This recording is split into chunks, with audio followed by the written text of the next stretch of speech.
Assalamualaikum warahmatullahi wabarakatuh. Perkenalkan, nama saya Jiku Maulana Muhammad dari Fakultas Teknik Informatika Universitas Kyai Haji Wahab Hasbulo, Tambak Beras, Jombang. Ya, kali ini saya akan membahas sistem komputer dalam sistem operasi. Apa itu sistem komputer dalam sistem operasi? Mari kita bahas sama-sama.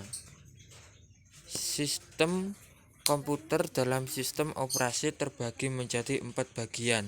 Yang pertama, interupsi. Interupsi adalah sinyal dari peralatan luar atau permintaan dari program untuk melaksanakan suatu tugas khusus. Jika interupsi terjadi, maka program dihentikan terlebih dahulu untuk menjalankan rutin interupsi. Setelah selesai, maka aliran program akan kembali ke pernyataan program sebelum terjadinya interupsi. Contoh interupsi misalnya prosesor mentransfer data ke print. Setelah setiap proses write, prosesor akan pause dan tetap idle sampai printer jalan. Panjang waktu pause dapat dimanfaatkan untuk siklus interupsi lainnya yang tidak melibatkan memori. Fungsi interupsi adalah sebagai berikut. Interupsi memindahkan pengendalian kepada input service routines melalui input vektor yang berisi alamat dari semua service routines.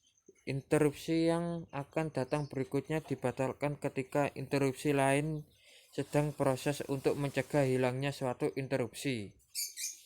Tujuan interupsi secara umum untuk manajemen pengeksekusian routines interupsi agar efektif dan efisien antara CPU dan modul-modul input-output maupun memori.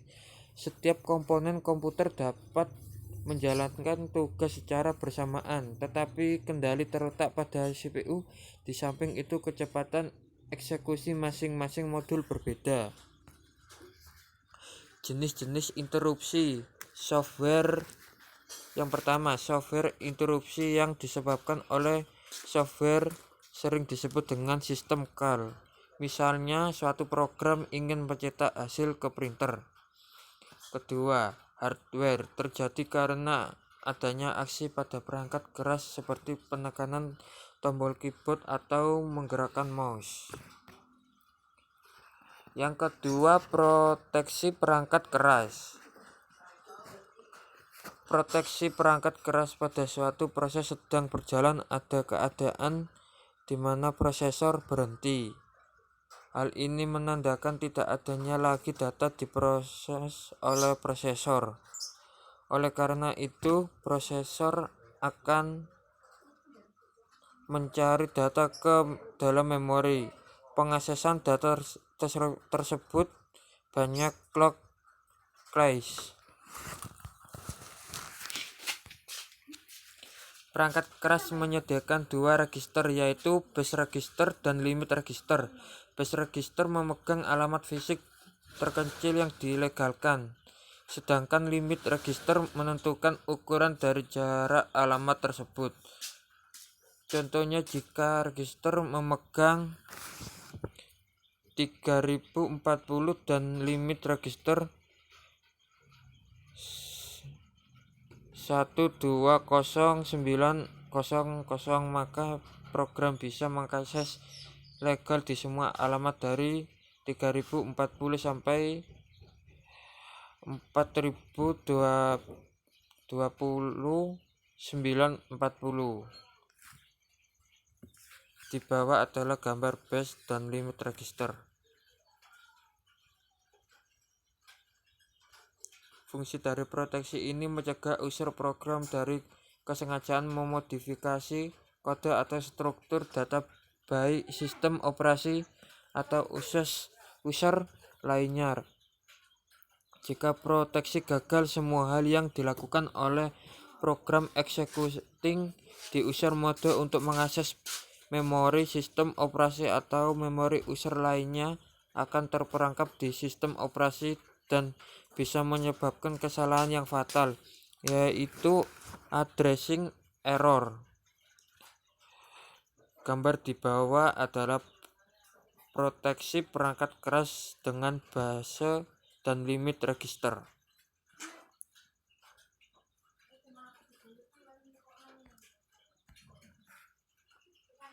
Proteksi input-output. Input-output adalah suatu mekanisme pengiriman data secara bertahap dan terus-menerus melalui suatu aliran data dari proses ke peranti. Begitu pula sebaliknya. Fungsi input-output pada dasarnya adalah mengimplementasikan algoritma input-output pada level aplikasi. Hal ini dikarenakan kode aplikasi sangat fleksibel dan bug aplikasi tidak mudah menyebabkan sebuah sistem crash. Unit input-output adalah bagian dari sistem mikroprosesor yang digunakan oleh mikroprosesor itu untuk berhubungan dengan dunia luar. Unit input adalah unit luar yang digunakan untuk memasukkan data dari luar ke dalam mikroprosesor. Ini contohnya data yang berasal dari keyboard atau mouse. Unit output biasanya digunakan untuk menampilkan data atau dengan kata lain untuk menangkap data yang dikirimkan oleh mikroprosesor. Contohnya data yang ditampilkan pada layar monitor atau printer. Struktur input-output. Perangkat output yang pertama monitor, kedua printer dan plotter, ketiga proyektor, 4 mikrofon. Peralatan input 1 keyboard, 2 mouse, 3 joystick, 4 scanner, 5 leg pen, 6 trackball, 7 touchscreen, 4 magnetic INK karakter reader MICR, 9 optical karakter reader OCR, 1 optical mark recognition OMR, 2 reader sampai 12 dan lain-lain. Yang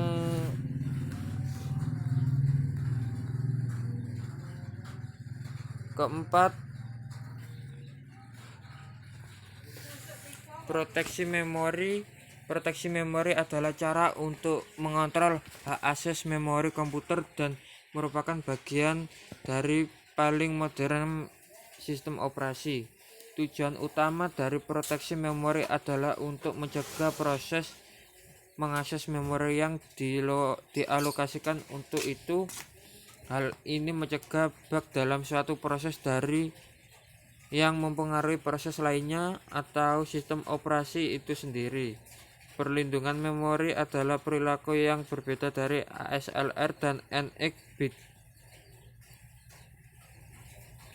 Mekanisme sistem proteksi yang harus disediakan sistem meliputi membedakan antara penggunaan yang sah dan tidak sah, menentukan kontrol yang terganggu, menetapkan cara pelaksanaan proteksi monoprogramming sederhana. Pada monoprogramming, pemakai mempunyai kendali penuh terhadap seluruh memori utama. Memori terbagi menjadi 3 bagian, yaitu A. Bagian yang berisi rutin sistem operasi, B. Bagian yang berisi program pemakai, C. Bagian yang tidak digunakan.